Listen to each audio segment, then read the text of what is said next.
Start करते हैं। बेलनाकार प्रक्षेप में अपन 5 प्रक्षेप पढ़ेंगे। पहला, मानो कि समदूरस्थ बेलनाकार प्रक्षेप। दूसरा पढ़ लेते हैं केंद्रक बेलनाकार प्रक्षेप।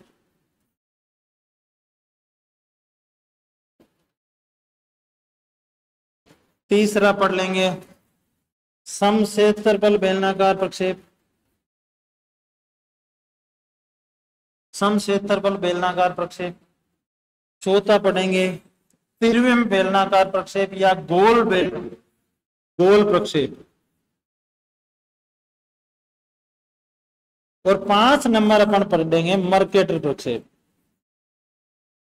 ये 5 अपन मुख्यतः बेलनाकार प्रक्षेप पढ़ेंगे।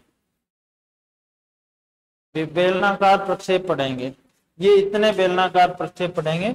आगे अपन बढ़ते हैं कि समदूरस्थ बेलनाकार प्रक्षेप। समदूरस्थ बेलनाकार प्रक्षेप। समदूरस्थ बेलनाकार,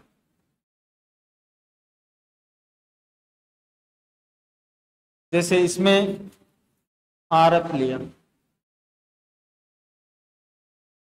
1:,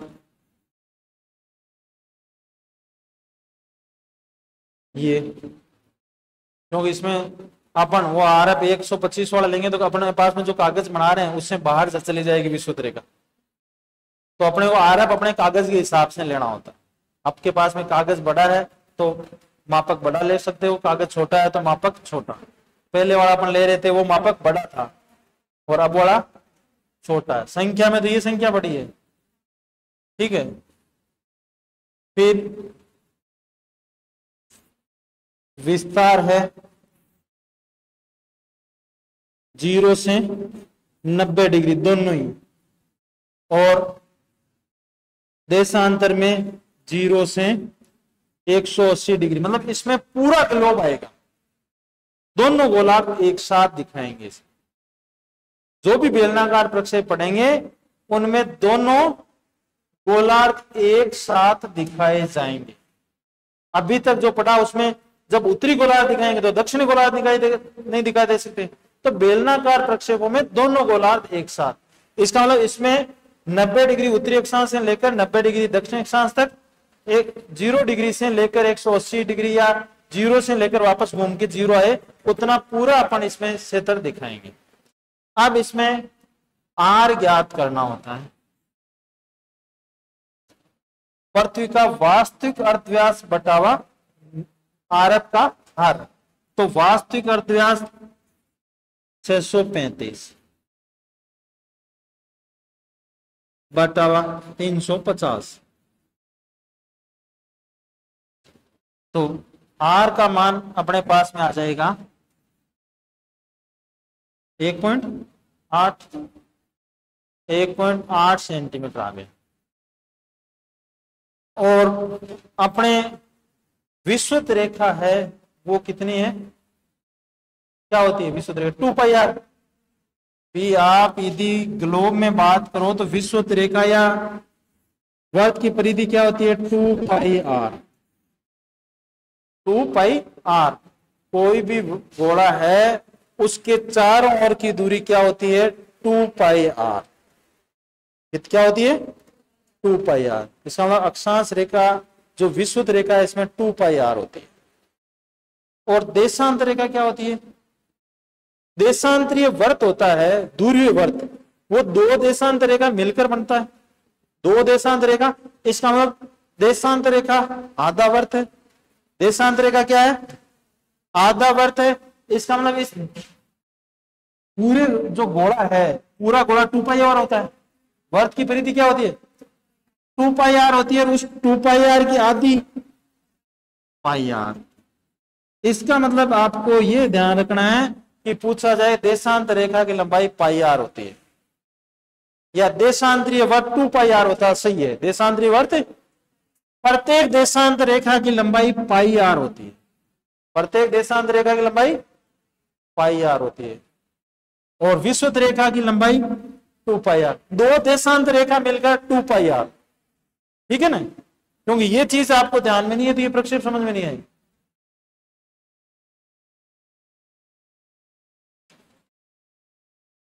तो आपके पास में आर है और विषुवत रेखा की लंबाई ज्ञात करनी है, तो क्या करोगे, 2 पाई आर।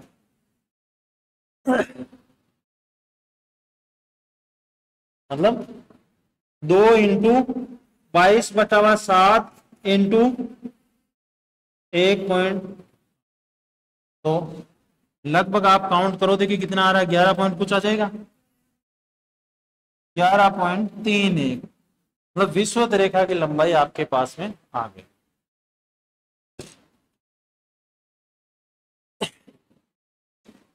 आप विषुवत रेखा की लंबाई आपके पास में आ गई 11.31, 2 पाई आर का मान आ गया, 2 पाई आर बराबर 11.31।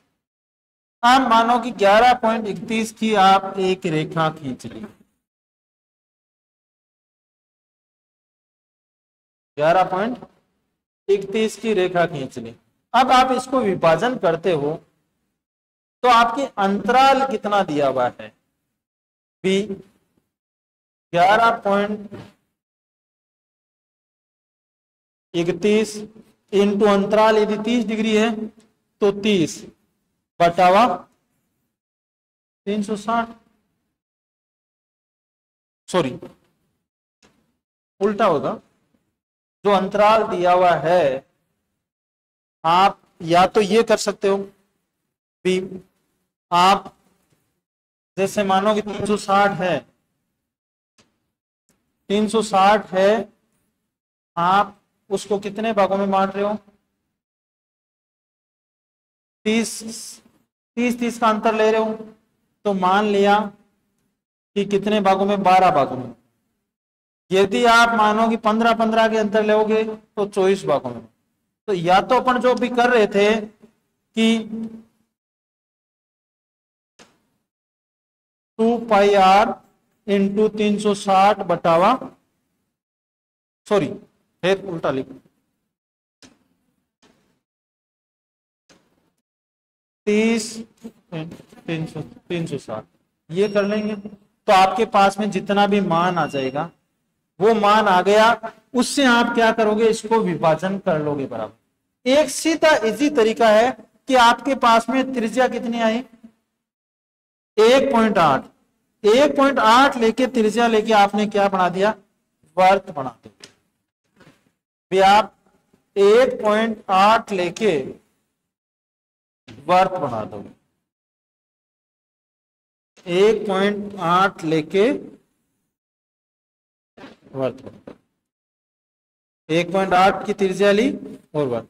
अब जितना अंतराल आपको रखना है, जितना अंतराल रखना है उतने डिग्री का यहां पर कोण बना दो। यदि 30 का रखना है तो 30 का बना दो, 15 का रखना है तो 15 का।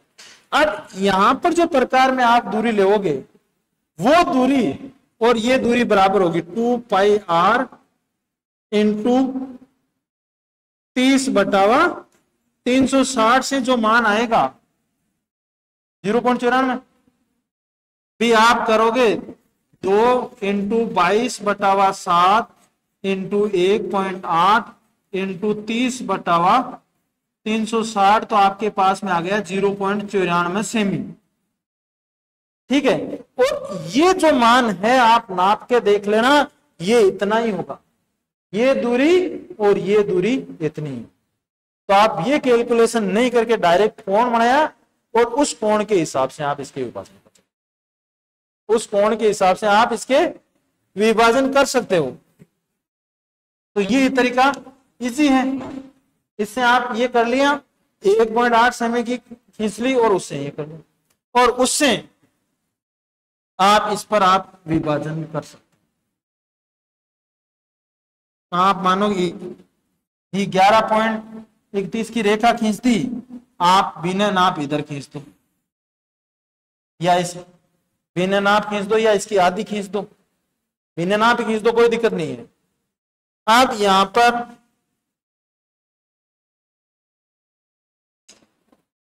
30 दिया। अब आपने ये दूरी ली है, तो इस दूरी के हिसाब से 30-30 के अंतराल करोगे तो 12 भाग होंगे।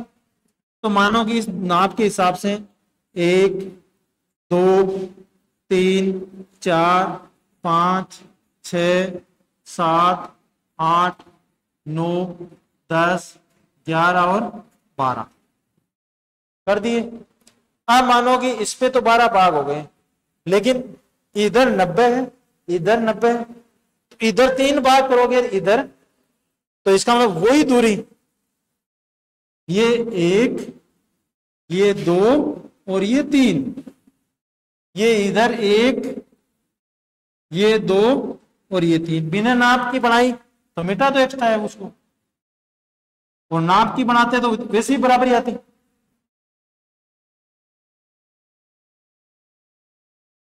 ऐसे बना। अब आप इसको भी ये कि ये अक्षांश यहां से गुजरनी है और ये देशांतर यहां से गुजरनी है, तो जैसे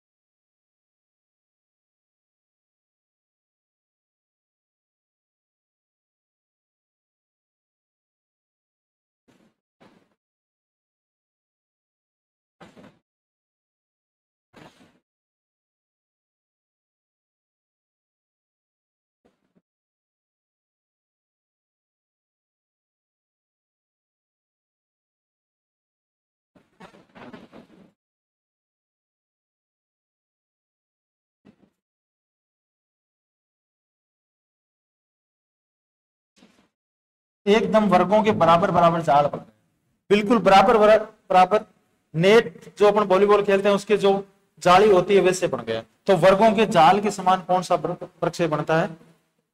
समदूरस्थ, समक्षेत्र नहीं पढ़ रहे हैं, समदूरस्थ, समान समान दूरी पर विभाजित समदूरस्थ बेलनाकार प्रक्षेप। ये प्रक्षेप कौन सा है? समदूरस्थ बेलनाकार प्रक्षेप, समदूरस्थ बेलनाकार प्रक्षेप है। अब यहां पर आपने जैसे 0 डिग्री लिख दिया, 30 60 और 90 डिग्री उत्तरी अक्षांश, ये 30 60 और 90, सॉरी ये दक्षिण अक्षांश, ये उत्तरी अक्षांश, ठीक है। इधर आप 180 150 120 90 60 30 0 30 60 90 120 150 और 180 डिग्री पूर्वी देशांतर, और ये 180 डिग्री पश्चिमी देशांतर।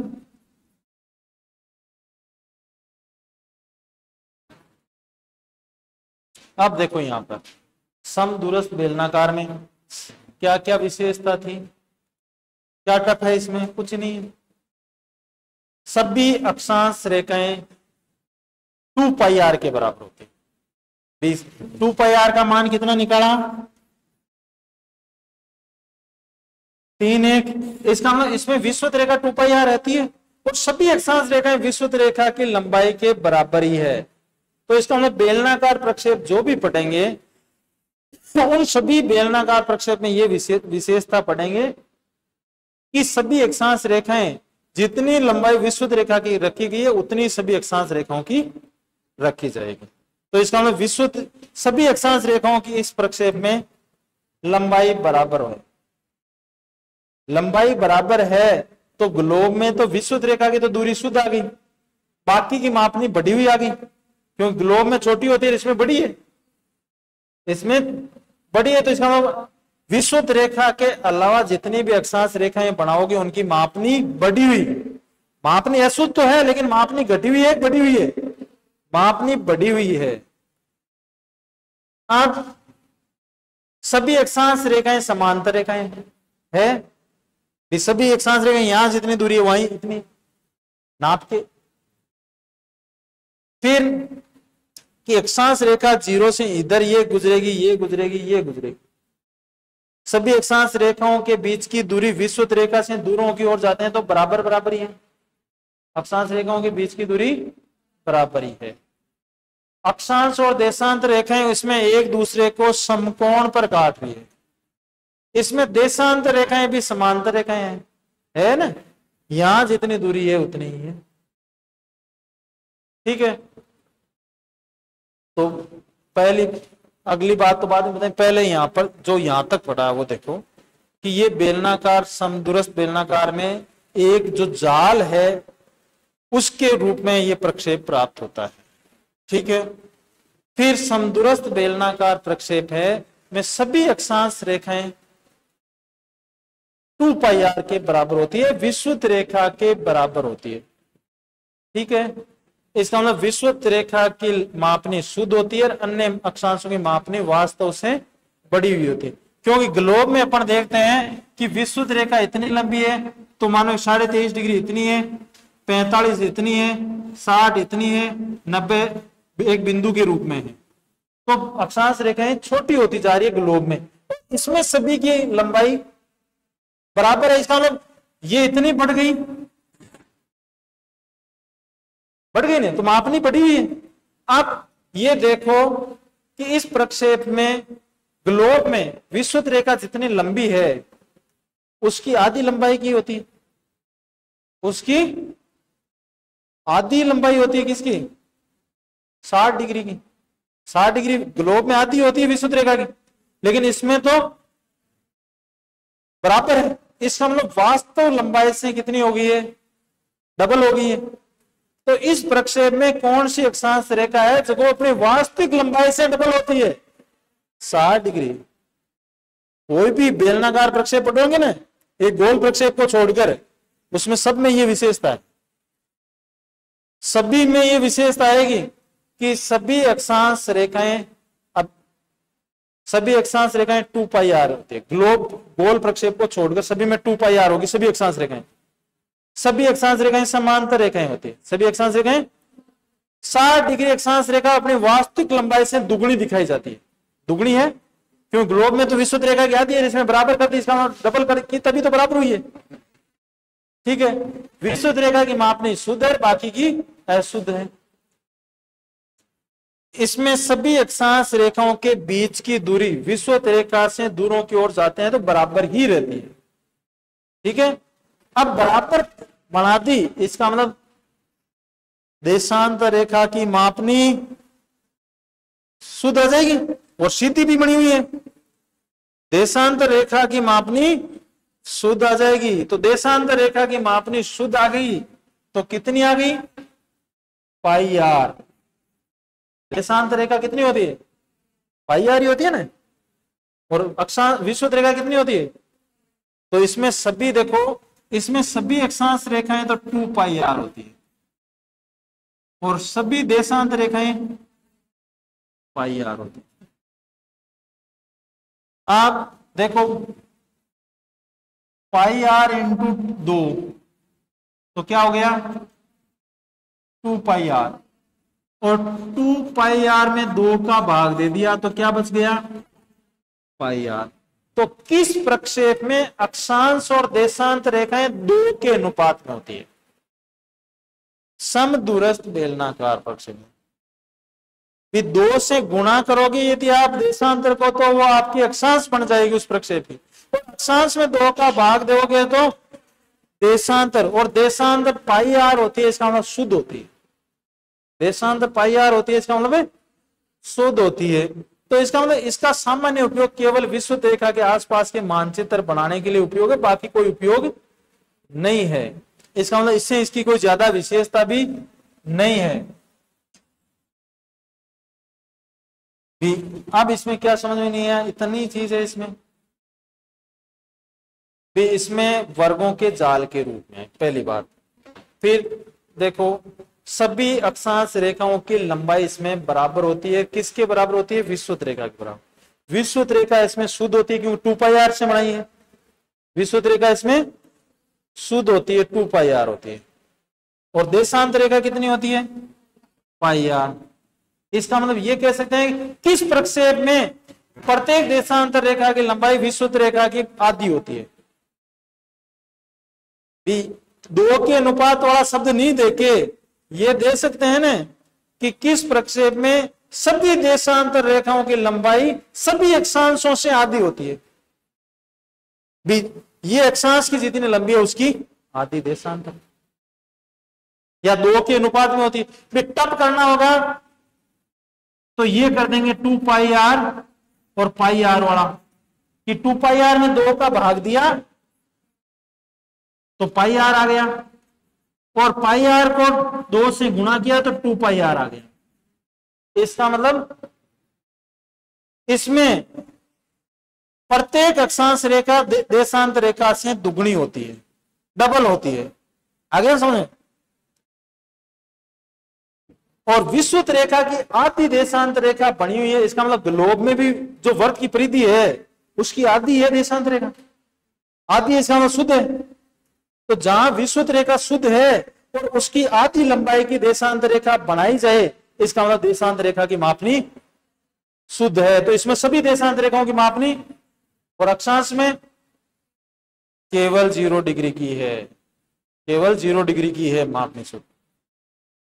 तो एक एक चीज एक बार बोल देते हैं, फिर इसको पूरा करके आगे वाले पर बढ़ते। इस अक्षांश और देशांतर रेखाओं को विभाजन करने के लिए समान दूरी से विभाजन किया।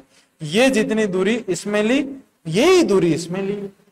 समान दूरी से अक्षांश और देशांतर दोनों के लिए समान दूरी से विभाजन किया गया, इसलिए समदूरस्थ नाम है, इसलिए समदूरस्थ ही है।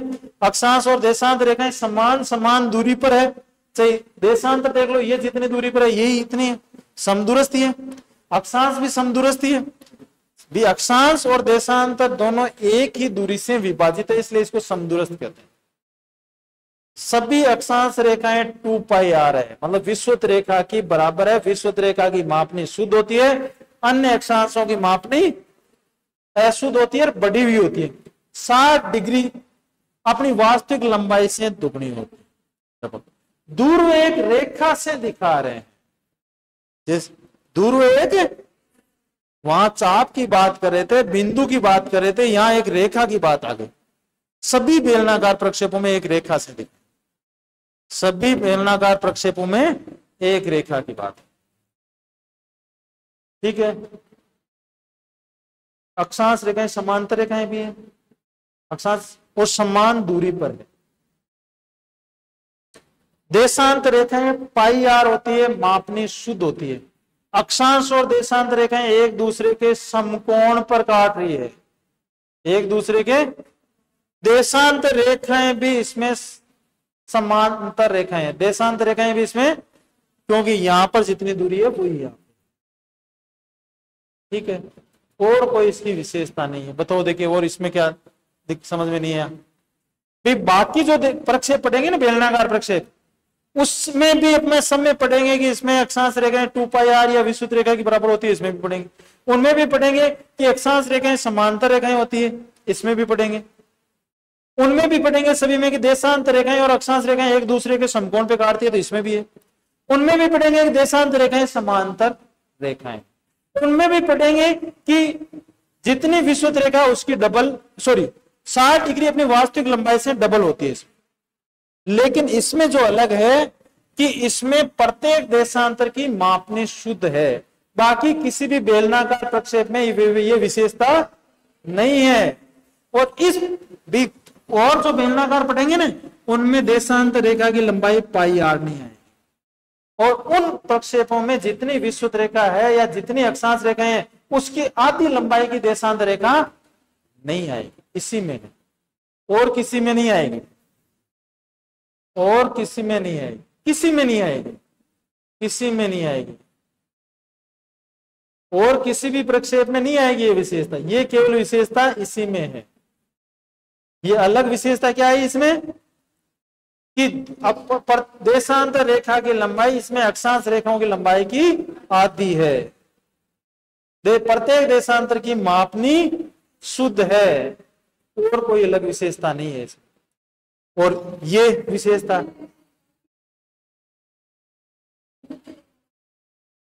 भूमध्य रेखा की आधी है, भूमध्य रेखा की आधी। तो कोई भी जैसे भूमध्य रेखा है, उस भूमध्य रेखा ये इतनी है तो ये इतनी है, आती है ना। ये लैंग्वेज भी प्रत्येक अक्षांश की आती है, तो सभी अक्षांश भूमध्य रेखा के बराबर आती है ना। भी आप समझ लो, कैसे ही समझो चाहिए इसको कि भूमध्य रेखा की आती है तो भी सही है, सभी अक्षांश रेखा की भी आती है तो भी सही है। भी सभी अक्षांश रेखा भूमध्य रेखा के बराबर है, तो इसका मतलब इस प्रक्षेप में बनी कोई भी अक्षांश रेखा है उसकी आधी लंबाई की देशांतर रेखा है। देशांतर रेखा की मापनी 2 पाई आर, सॉरी पाई आर होती है। इसमें प्रत्येक अक्षांश की मापनी 2 पाई आर होती है। विशुद्ध, अब देखो जो अपन बाकी प्रक्षेप पढ़े थे अभी तक शंक्वाकार, उसमें पढ़ रहे थे कि जहां देशांतर की मापनी शुद्ध आ गई, एक अक्षांश की मापनी शुद्ध आई है, तो वो पूर्व पश्चिम का मानचित्र। तो इसमें भी विश्वत रेखा के आसपास जो फैला हुआ पूर्व पश्चिम में कोई भाग फैला हुआ है, उसका मानचित्र समदूरस्थ से दिखा सकते हैं। जो भी बेलनाकार प्रक्षेप पढ़ाएंगे उनका मानचित्र कहाँ का शुद्ध रहेगा, विश्वत रेखा के आसपास का ही शुद्ध रहेगा। तो इसकी विशेषता कोई ज्यादा टफ नहीं है ना। आगे बढ़े, अगला प्रक्षेप चलो। केंद्रक बेलना, सॉरी इसके साथ अपन बेलनाकार पढ़ लेते हैं। बेलनाकार प्रक्षेप पढ़ लेते हैं। बेलनाकार, तो बेलनाकार समक्षेत्रफल, बेलनाकार केंद्रक और बेलनाकार जो गोल प्रक्षेप है या त्रिविम प्रक्षेप है, उन तीनों की अपन विशेषता एक साथ थोड़ी सी देख लेते हैं। इनमें अंतर क्या है।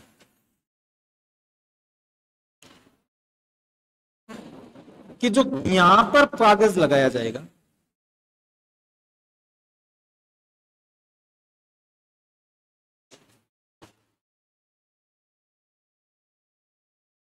यहां पर मान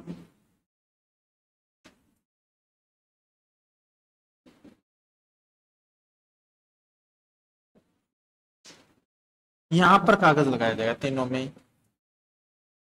एक में प्रकाश है केंद्र से जाएगा, जहां जहां टच होगा वहां वहां अपन बनाएंगे, ठीक है। एक में इस त्रिविम बिंदु से जाएगा प्रकाश,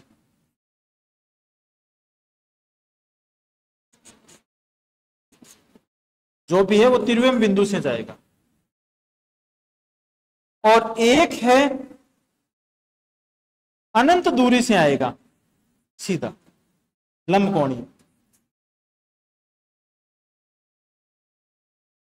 इस प्रकार प्रकाश आएगा, तो इसको लंबकोणीय बेलनाकार प्रक्षेप को बेलनाकार समक्षेत्रफल कहेंगे। बेलनाकार समक्षेत्रफल कहेंगे।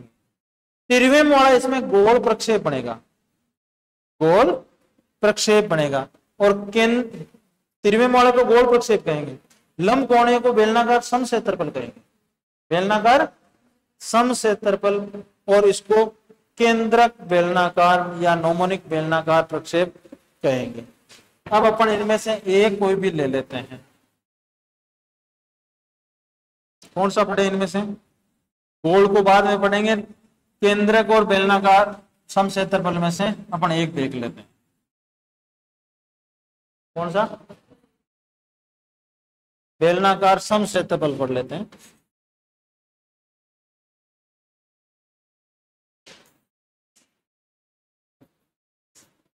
आप इनका चित्र कैसे बन रहा है वो याद है ना, तो आपको सारी विशेषताएं ध्यान। बेलनाकार समक्षेत्रफल प्रक्षेप, वही आरप ले लेते हैं।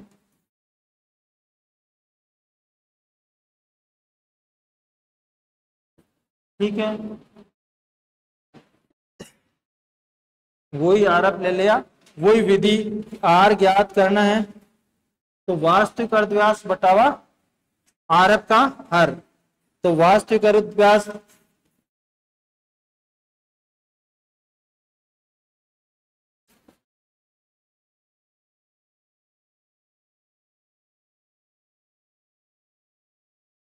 जरूरी तो वो याद रह जाए। बाकी ये मैं 3-3 पे लगा रहा हूं, बाकी नियम है कि पहले इधर से आ रहे हैं तो 3 पे, फिर 2-2 पे लगानी चाहिए। भी जैसे अपन लिख रहे हैं ना,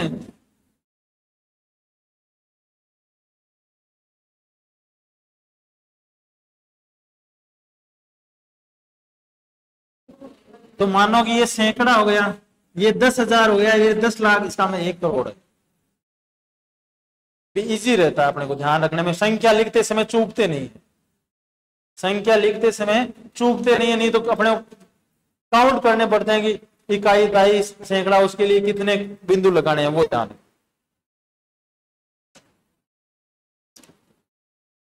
ठीक है, इसमें मान अपने आर का मान आ गया 1.8 सेंटीमीटर, 1.8 सेंटीमीटर अपने पास में आ गया। अब विषुवत रेखा का विभाजन करना है, सॉरी पहले विषुवत रेखा की लंबाई 2 पाई आर, विषुवत रेखा की लंबाई 2 पाई आर, तो 2 इंटू 22/7 इंटू 1.8, तो विषुवत रेखा की लंबाई आएगी 11.3। अब वैसे ही उसमें किया था, वैसे ही कि विषुवत रेखा पर विभाजन कितने कितने सेमी का करेंगे, तो 2 पाई आर इंटू जो अंतराल दिया हुआ है 15 डिग्री का दिया हुआ तो 15 और 30 का दिया हुआ तो 30 बटावा 360, तो इसका जो विभाजन हो जाएगा 0.94 सेमी, 0.94 सेमी का प्रत्येक विभाजन करना। ये आपके पास में होने के बाद में 1.8 सेमी त्रिज्या का वर्त बनाओगे, 1.8 सेमी त्रिज्या खींचोगे और उसका एक वर्त बनाओगे। वर्त बना दिया, या 1.8 सेमी त्रिज्या का वर्त बना दिया। फिर यहां से इस जगह से अपने पास में 2 पाई आर की जो लंबाई आई है, जितनी भी जो लंबाई आई 11.31 सेमी, वो नाप के इस जगह से परिधि से आगे वो खींच लिया। फिर यहां पर एक लंब डाल दिया, ठीक है। देखो ये चारों ओर की क्या है, परिधि। आप इस परिधि को चारों ओर की सीधी करोगे तो यहां तक आ जाए, ठीक है। और ये क्या है, व्यास, मतलब 2r है, ये क्या है 2r है। इसका मतलब इसमें इस परिधि को सीधा किया तो यहां तक पहुंचे, तो इसमें प्रत्येक अक्षांश रेखा 2 पाई आर आएगी। पहले वाले में भी 2 पाई आर ही आएगी, और इसमें जो देशांत रेखा है वो ये आएगी 2r। कितने आएगी, 2r आएगी। कितनी आएगी, 2r। इसका मतलब इसमें देशांतर को आप पाई से गुणा कर देते हो तो क्या हो गया 2 पाई आर, और देशांत 2 पाई आर में आप पाई का भाग दे दिया 2r। इसका मतलब एक क्वेश्चन आता है एग्जाम में कि किस प्रक्षेप में अक्षांश और देशांतर रेखाएं पाई अनुपात में होती है। किस प्रक्षेप में अक्षांश और देशांतर रेखाएं पाई अनुपात में होती है। बेलनाकार समक्षेत्र, इसमें देशांतर रेखा की लंबाई इतनी होगी। अब यहां से यहां तक ही होगी तो देशांतर रेखा की मापनी शुद्ध होगी या अशुद्ध होगी, क्यों। हाँ, अब देखो यहां पर देशांतर तो यहां से लेकर ये आधा होता है, और इसमें ये सीधी वाली दूरी कम है भी, वहां पे कॉन्सेप्ट रटने वाले नहीं चलेगा भी। देशांतर रेखा ग्लोब में उत्तरी ध्रुव से दक्षिण ध्रुव में ऐसे मिलाते हैं, तो ग्लोब में तो इस प्रकार आती है, वो देशांतर रेखा होती है। इसका मतलब इसको सीधा करोगे तो इसकी बजाय लंबाई ज्यादा होगी। इसका मतलब इसमें देशांतर बनेगी, उसकी मापनी घटी हुई होगी, बढ़ी होगी, घटी हुई होगी। वो ये भी पूछा जाएगा इसमें देशांतर की मापनी कैसे आएगी, घटी हुई आएगी। देशांतर की मापनी अशुद्ध आएगी और घटी हुई आएगी, और अक्षांश सारे 2 पाई आर होंगे। इसका मतलब विषुवत रेखा की मापनी शुद्ध होगी, बाकी सभी अक्षांशों की मापनी बढ़ी हुई होगी, अशुद्ध ही होगी। ठीक है, अब ये बढ़ा के देखते हैं अपन।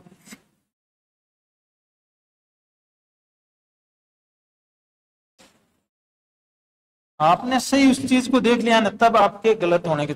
अब देखो कि जितने जितने डिग्री का अंतराल लेना है उतने उतने डिग्री के कोण बनाते हैं।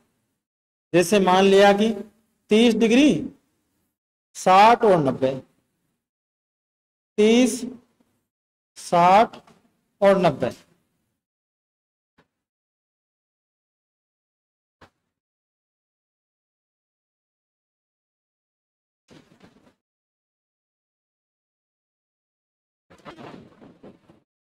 तीस, 60 और 90 के कोण बनाने। अंतराल यदि 15-15 का दिया हो तो 15-15 का बना सकते हो, कोई इश्यू नहीं। अब अपन कह रहे थे कि विभाजन 0.94 में आ रहा है, उससे भी कर सकते हो, और ये दूरी लेके भी आप विभाजन कर सकते हो। तो अपन 1, 2, 3, 4, 5 थोड़े बड़े हो रहे हैं।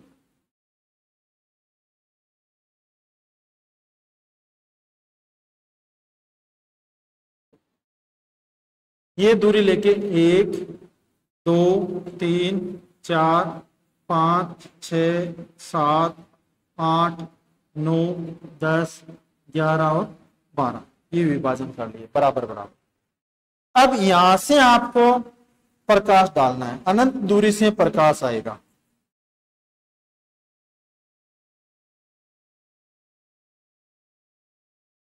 सीधा रेखा में आप स्केल रखें, यहां से प्रकाश डालोगे।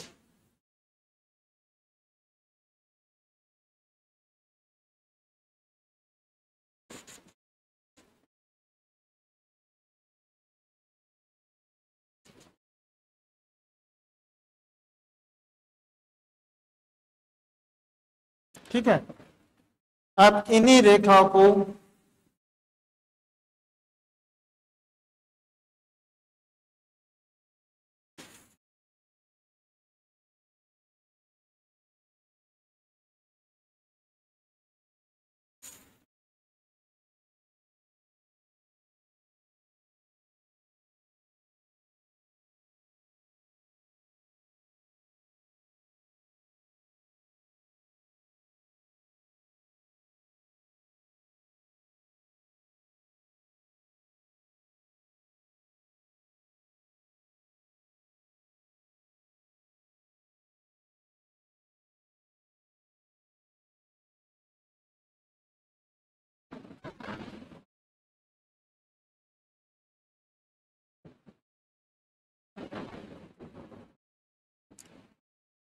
यहाँ पे 180, 150, 120, 90, 60, 30, 0, 30, 60, 90, 120, 150 और 180 डिग्री पूर्वी देशांतर, ये पश्चिमी देशांतर, ये 90 दक्षिणी अक्षांश, 60, 30, 0 डिग्री, 30, 60 और 90 डिग्री उत्तरी अक्षांश। अब देखो इसकी विशेषता कि ये इस जो व्यास था उसी के बराबर देशांतर रेखा बनी ना, उसी के बराबर बनी। किस प्रक्षेप में प्रत्येक देशांतर रेखा की लंबाई 2r के बराबर होती है। व्यास का त्रिज्या तो होती है r और व्यास क्या होता है 2r। तो इसमें पहली विशेषता तो यह है कि इस प्रक्षेप में सभी देशांतर रेखाएं 2r के बराबर होती है।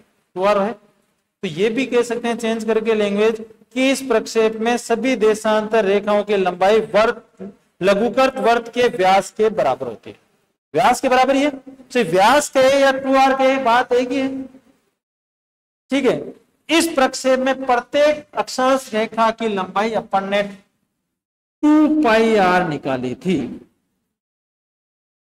विषुवत रेखा की निकाली थी 2πr, तो इसमें सभी अक्षांश रेखाएं 2πr होती है और सभी देशांतर रेखाएं 2r होती है। इसका मतलब इनमें और इनमें ये 2r कॉमन है, अलग क्या है 2πr। तो 2πr इसमें आप पाई का भाग दिया तो आपके पास में 2r बच गया।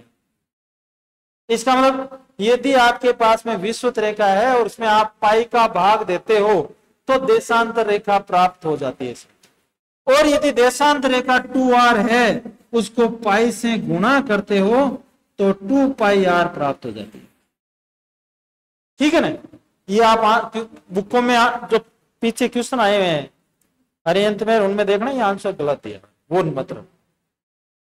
क्योंकि मेरे पास में भी क्यूरी के लिए बुक की भेजते सर, आपने तो ये आंसर मान लिया, इस बुक में ये दिया, बुक में दिया है क्या दिया हुआ है, कैसे दिया होगा उन्होंने, आंसर कौन सा आ रहा है? अब देखो कौन सा आंसर आ रहा है उसका। ठीक है ना? अब इसकी विशेषता देखते हैं। सभी अक्षांश रेखाएं विषुवत रेखा की बराबर होती है या 2πr के बराबर होती है। विषुवत रेखा जितनी लंबी है तो इसका मतलब सभी अक्षांश रेखाओं की मापनी बढ़ी हुई है।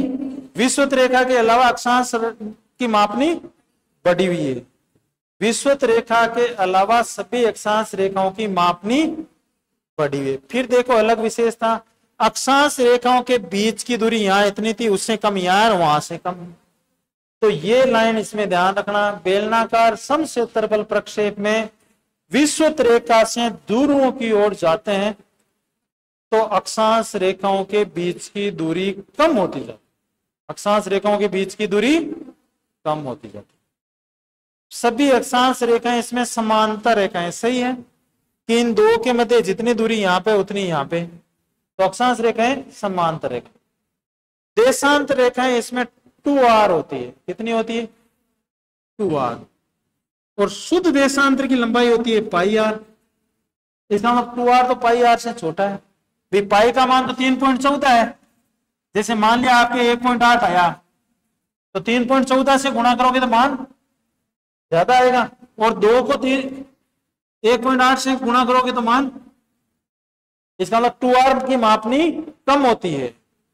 तो इसमें जो देशांतर है उसकी मापनी घटी हुई है, उसकी मापनी घटी हुई है। देशांतर रेखाएं भी इसमें समांतर है। अक्षांश और देशांतर रेखाएं एक दूसरे को समकोण पर काटती है। यह सामान्य विशेषता होगी। अलग विशेषता, ये समक्षेत्रफल प्रक्षेप है। अब समक्षेत्रफल का गुण क्यों आया इसमें? इसमें समक्षेत्रफल का गुण क्यों आया? अब देखो कि इसमें अक्षांश रेखाओं की लंबाई, सभी अक्षांश रेखाओं के बीच की दूरी सभी जगह समान होती है, लेकिन इस प्रक्षेप में क्या है, अक्षांश रेखाओं के बीच की दूरी कम हो गई। दूरों की तरफ जा रहे हैं तो कम हो रही है, ठीक है, लेकिन देशांतर रेखाओं के बीच की दूरी दूरों की ओर जाते हैं तो हकीकत में कम रहती है, और इस प्रक्षेप में उसी अनुपात में बढ़ जाती है। तो जैसे मानो कि ये जितनी नजदीक आई और देशांतर रेखाएं ऐसे होनी थी यहां पर, और वो यहां पर आ गई, तो जिस जैसे मान लिया कि ये था, एक मिनट,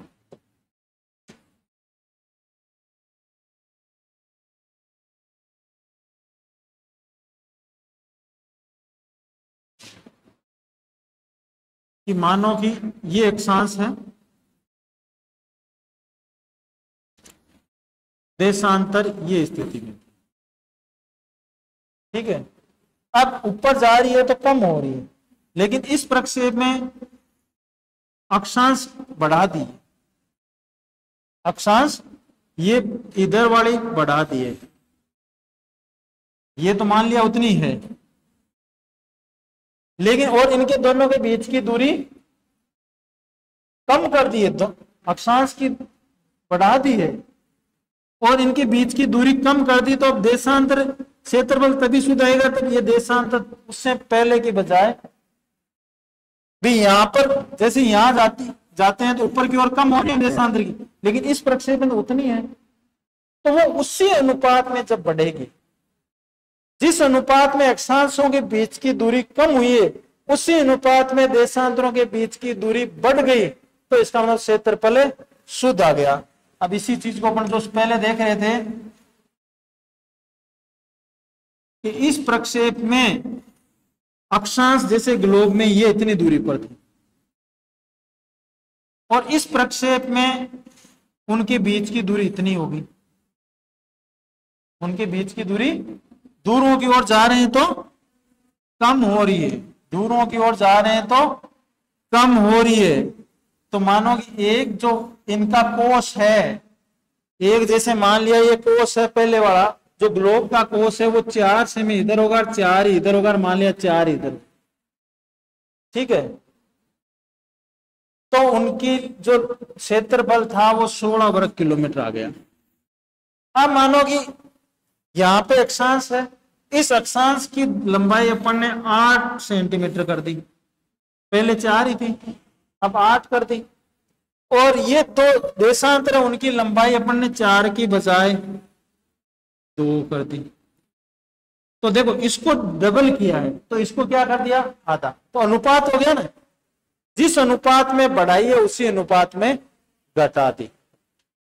तो जिस अनुपात में अक्षांश रेखाओं की लंबाई बढ़ाई उसी अनुपात में देशांतर रेखा की लंबाई घटा दी। तो 8 × 16 2 करते हैं तो क्षेत्रफल कितना आ रहा है, 16 ही आ रहा है। इसका मतलब क्षेत्रफल शुद्ध हो। तो इस प्रक्षेप में दूरों की ओर जैसे जैसे जा रहे हैं तो उसी अनुपात में अक्षांश, सभी प्रक्षेपों में विषुवत रेखा के पास तो क्षेत्रफल शुद्ध आता है सभी प्रक्षेपों में जो बेलनाकार है, लेकिन इस प्रक्षेप में सभी जगह क्षेत्रफल शुद्ध है। क्यों? क्योंकि जिस दूरों की ओर जा रहे हैं, जिस अनुपात में देशांतर की दूरी बढ़ रही है, वास्तव में देशांतर क्या होते हैं, पास में होते हैं, लेकिन इसमें दूर है, तो उसी अनुपात में क्या कर दिया, अक्षांश के बीच की दूरी कम कर दी, तो क्षेत्रफल क्या हो गया, शुद्ध हो गया। तो इसमें यह कह सकते हैं कि इस प्रक्षेप में जिस अनुपात में अक्षांशों की मापनी बढ़ी है उसी अनुपात में देशांतरों की मापनी घटी है। जिस अनुपात में अक्षांश रेखाओं के बीच की दूरी कम हुई है, ये बीच की दूरी, ये अक्षांश रेखाओं के बीच की दूरी पहले यहां इतनी थी, उसकी बजाय इतनी होगी, पहले 4 सेमी थी बीच की दूरी, अब 2 सेमी होगी। तो जिस अनुपात में अक्षांश रेखाओं के बीच की दूरी कम हुई है उसी अनुपात में देशांतरों के बीच की दूरी बढ़ी है। कोई भी लैंग्वेज आए दोनों ही सही है, दोनों ही सही है। पहले वाले में ये कह सकते थे कि 4 की बजाय 8 कर दी लंबाई, तो इसका मतलब अक्षांश की मापनी बढ़ा दी, अक्षांश की मापनी, तो देशांतर की मापनी घटा दी। अब अक्षांश की मापनी बढ़ा रहे थे, देशांतर की मापनी घटा रहे थे। यहां देखो कि अक्षांशों के बीच की दूरी कम हो गई तो देशांतरों के बीच की दूरी बढ़ गई है। तो जिस अनुपात में अक्षांशों के बीच की दूरी कमी हुई है उतनी ही देशांतरों के बीच की दूरी बढ़ गई है, इसलिए यह शुद्ध क्षेत्रफल प्रक्षेप है। इसमें बना एक कोई भी कोष ग्लोब के एक कोष के बराबर ही होता है। अपन 5 समक्षेत्रफल प्रक्षेप पढ़ेंगे, उनमें 4 में ये विशेषता पढ़ेंगे कि इनमें बड़ा एक कोष ग्लोब के एक कोष के बराबर ही होता है। लेकिन एक प्रक्षेप पढ़ेंगे मोलविड कि उनमें बड़े एक कोष का क्षेत्रफल ग्लोब के एक कोष के क्षेत्रफल के बराबर नहीं होता, तो भी वो शुद्ध क्षेत्रफल प्रक्षेप कहलाएगा, क्योंकि उसमें जो पूरा चारों का क्षेत्र है वो ग्लोब के बराबर आ जाएगा, वो बराबर आ जाएगा। इसमें तो हर कोष, ये कोष भी ग्लोब के कोष के बराबर है, ये कोष भी ग्लोब के कोष के बराबर है, ये कोष भी ग्लोब, तो इसमें तो पूरा क्षेत्रफल और कोष का क्षेत्रफल भी बराबर आ रहा है।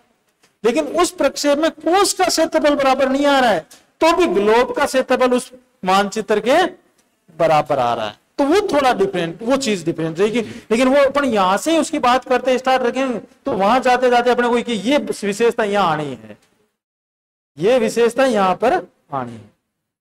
तो यही विशेषता है बेलनाकार समक्षेत्रफल की, और कोई नहीं है। अपन बात करे थे कि वितरण मानचित्र दिखाने के लिए बेलनाकार प्रक्षेप, सॉरी, वितरण मानचित्र दिखाने के लिए समक्षेत्रफल प्रक्षेप काम आता है।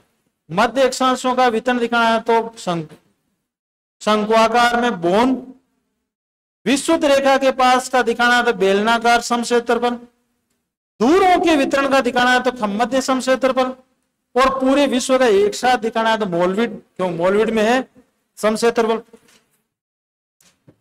आप देखो अपन उसमें पढ़ रहे थे कि इसमें विषुवत रेखा के आसपास का मानचित्र दिखा सकते हैं। इसमें न तो अक्षांश की मापनी शुद्ध है, नहीं देशांतर की मापनी शुद्ध है। केवल विषुवत रेखा की ही मापनी शुद्ध है। तो विषुवत रेखा के आसपास का वितरण मानचित्र दिखाने के लिए इस प्रक्षेप का प्रयोग किया था। तो विषुवत रेखा पर वितरण किसका क्या दिखाएंगे? रबड़ की फसल है, गेहूं नहीं, रबड़ है, चावल है, जो उष्ण कटिबंधीय फसल है, उष्ण कटिबंधीय फसलों का वितरण इससे दिखा सकते हैं। बागानी कृषि कहां की जाती है?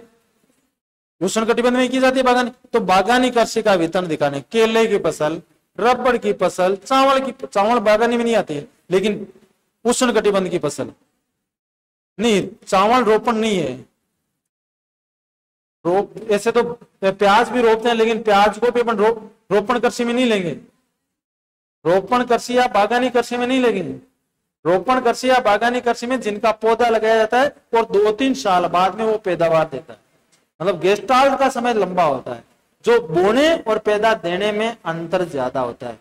चावल तो 3 महीने पहले, 4 महीने पहले बोया और 3-4 महीने दे। तो ये भी दे दे कि इनमें से कौन सी रोपण फसल नहीं है। ऑप्शन चावल है, फिर रबड़ है, कहवा है, और फिर मानो कि चावल दे दिया, गन्ना दे दिया, रबड़ दे दिया, केला दे दिया, तो इनमें कौन सा चावल नहीं है। तो वो वहां आप दिमाग लगाना है, ठीक है ना। इसकी सारी विशेषता आ गई है। वापस बताएं एक बार, आप बोलते जाओ, पहले अक्षांशों के बारे में बोलो।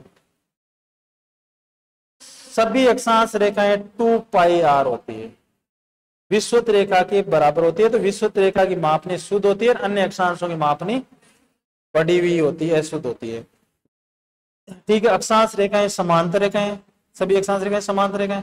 अक्षांश रेखाओं के बीच की दूरी विषुवत रेखा से दूरों की ओर जा रहे हैं तो कम हो रही है, ठीक है, यही है अक्षांश की माप।